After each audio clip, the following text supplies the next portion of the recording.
Ayan mga lods, pinisa muna natin yung ating gulay mga lods. No? Ayan, para mamaya babalikin natin yung mga lods pagka naiyan natin yung isa pang naigisa na natin mga lods yung ating kasunod nito. Na lang muna natin itong gulay para maluto-luto na siya mga lods. Pero ibabalikin natin ito mamaya.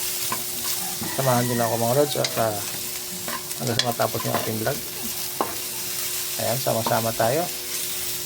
At siyempre shout out po sa ating lahat, sa ating mga followers, viewers, supporters, at doon sa ating mga non-followers, at doon sa mga magsusubscribe pa lang mga lods. Ayan, magandang araw po sa ating lahat. So hindi lamang tayo mga lods sa ating ginagawa. Okay, tanggalin natin ito mga lods. Okay mga lods, ito na yung bawang natin.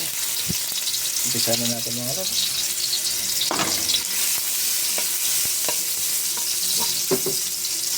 Naman natin mga lods sa ating sibuyas.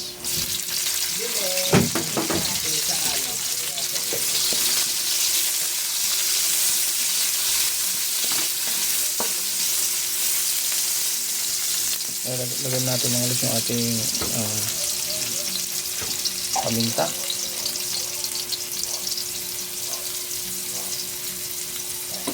Sunod naman natin mga lods yung ating cubes. Ayan.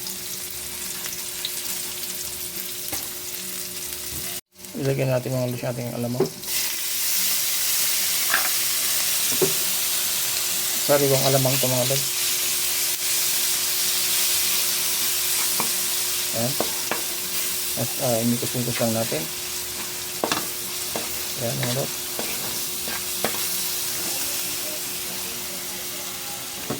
At lagyan natin ng konting asin. Okay. Konting mikos-mikos lang. Ayan. Habang minimikos-mikos natin mga lods, prepare naman natin yung ating gulay na hindi sa kanina.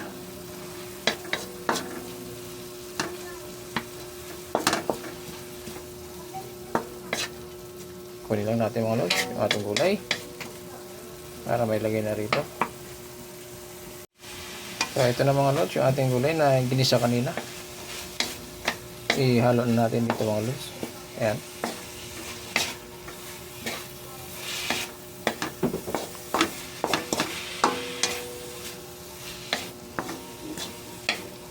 Kunting mikos-mikos lang. Ayan. At siyempre takpan muna natin mga lods. No?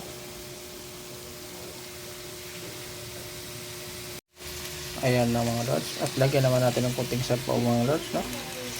Ayan. Kunti lang naman ang lalagyan natin dyan sa bawah dyan. Para magkaroon lang ng kunting sabaw. Ayan mga lods. No? Ayan. Okay. At siyempre mga lods, habang pinapakuloan natin, takpan muna natin mga lods. Okay. Ayan. At yan na mga lods, kumukulo na siya. Bigos na muna natin siya. Bigos muna natin mga lods. Ayan, gawin natin mga lods ay ilagay na natin yung ating pampasarap mga lods. Ayan, ginisa lang gagamitin natin mga lods. Okay na ito.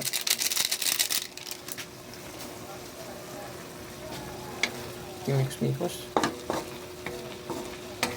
Ganito lang kasimple mga lods yung ulam natin. Gulay.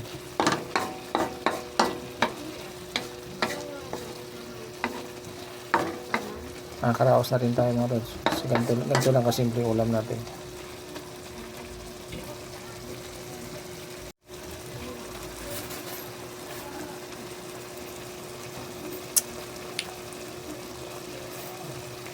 Wow.